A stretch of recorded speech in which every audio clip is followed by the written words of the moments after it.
বাংলাদেশে যারা আছেন, ব্যবসা বাণিজ্য করেন, পৃথিবীর সব দেশেই এরকম ব্যবসা বাণিজ্য হয়, করতেছে।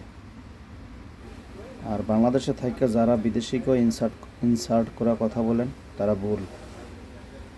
এই প্রবাসীদের কাছে কিন্তু একটা ফোন চান, যা আমার জন্য একটা আইফোন বা একটা স্যামসাং আলট্রা, একটা iPhone 30 Pro Max বা 16, সবাই কিন্তু বলেন কম বেশি, যার যেরকম তৌফিক আছে।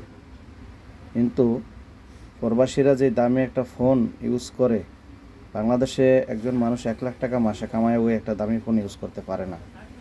অন্তত প্রবাসীরা আর কিছু করতে আর পারে আর না পারে, নিজেদের কিছু শখ আছে মিটাইতে পারে। বাংলাদেশ প্রবাসীদের নিয়ে আপনারা ইনসার্ট করেন না, মানে এই প্রবাসীদের কারণে আপনারা আন্তর্জাতিকভাবে ব্যবসা করতে পারতেছেন।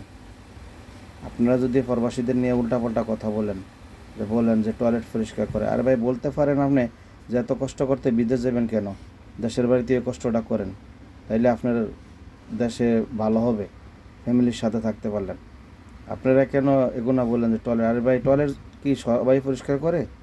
সবাই টয়লেট পরিষ্কার করে না। একটা বিল্ডিংয়ের মধ্যে 2-3 জন লোক টয়লেট পরিষ্কার করতে পারে, এর লেগে ওই 2000 লোক পরিষ্কার করে না। মূর্খর মতন কথা বলবেন না, মূর্খর মতন এগুলো কথাবার্তা বলবেন না, এগুলো খারাপ।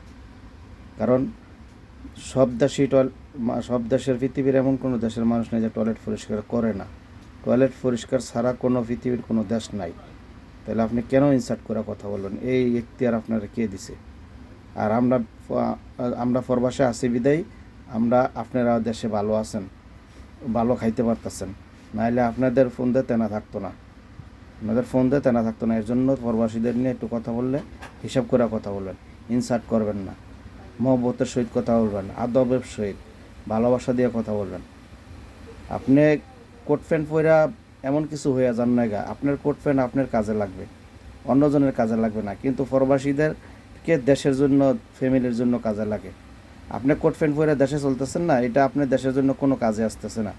আর প্রবাসীরা এই যে মাথার গাম ফায়ে ফেলায়া, এর মধ্যে ভিজা জামা কাপড় পরা এই আপনার কাজ করে দেশে পাঠায়, এটা দেশের জন্য এবং আপনার জন্য মঙ্গল হচ্ছে।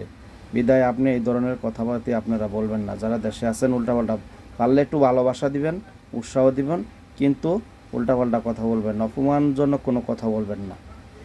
যদি বলেন তাইলে আপনাদের পরিণাম কিন্তু ভালো হবে না। ওকে, আল্লাহ হাফেজ, ভালো থাকবেন, ফিয়া আমানিল্লাহ।